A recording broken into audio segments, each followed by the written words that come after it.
Hello বন্ধুরা, সবাইকে নমস্কার। আজ আমি একটা দারুণ মজার রেসিপি দেখাবো সবাইকে। এটা খেলে আপনাদের মুখে জল চলে আসবে। হ্যাঁ, এটা হচ্ছে আমের আচার, যেটা মজার খুব। আমগুলি এই সাইজের ছোটো ছোটো পিস এরকম কেটে নিতে হবে।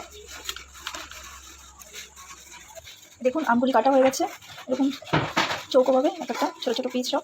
এখন এর মধ্যে নুন আর হলুদ অ্যাড করতে হবে। নুন দেওয়া হয়েছে, এবার হলুদ অ্যাড করলাম। এবার এগুলো দেখুন, নুন হলুদ থেকে আমগুলি মিক্স করা হয়ে গেছে। এবার এটা আমি দুদিনের জন্য ছেড়ে দেবো, যাতে এটা সুন্দর সফট হয়ে আসে। দুদিন পরে দেখুন, দুদিন হয়ে গেছে, এখন আমগুলি সফট হয়ে গেছে এগুলি কেমন। এখন এটা থেকে আমি আচার বানাবো। এখন আমি আচারের মশলা বানাবো। এই দেখুন, আমি শস্য নিয়ে নিয়েছি 200 গ্রামের মতন। এখন আমি এটা মশলাটা ভাঙবো, মিক্সিতে পিষে নেব।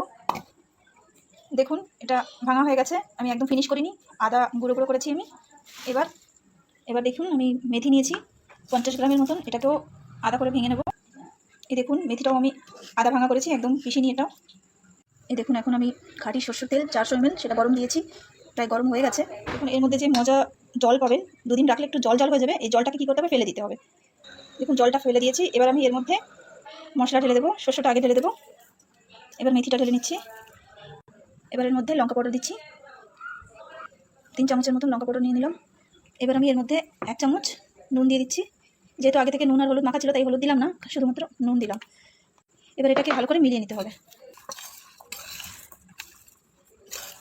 এবার আমি গরম তেল এটার মধ্যে ঢেলে দিচ্ছি। দেখুন তেল দিয়েছি, এবার এটাকে ভালো করে তেল দেওয়ার পরে মেখে নিতে হবে।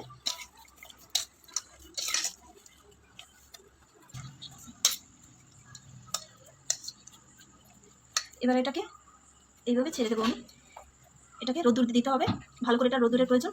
3-4 দিন রোদ্দুরে রেখে দেবো, যখন সফট হয়ে আসবে তারপরে আমি এটাকে পরিবেশন করতে পারবো। এই দেখুন 3-4 দিন পরে এটা আমি ডাব্বা এটা তুলে রেখেছি। দেখুন কি সুন্দর হয়ে গেছে আচার। দেখুন এটা এখন খাওয়ার জন্য প্রস্তুত। আপনারাও এটা বানিয়ে দেখবেন ঘরে, খুব মজার আর টেস্টি। দেখুন ইয়াম্মি টেস্টি। টাটা।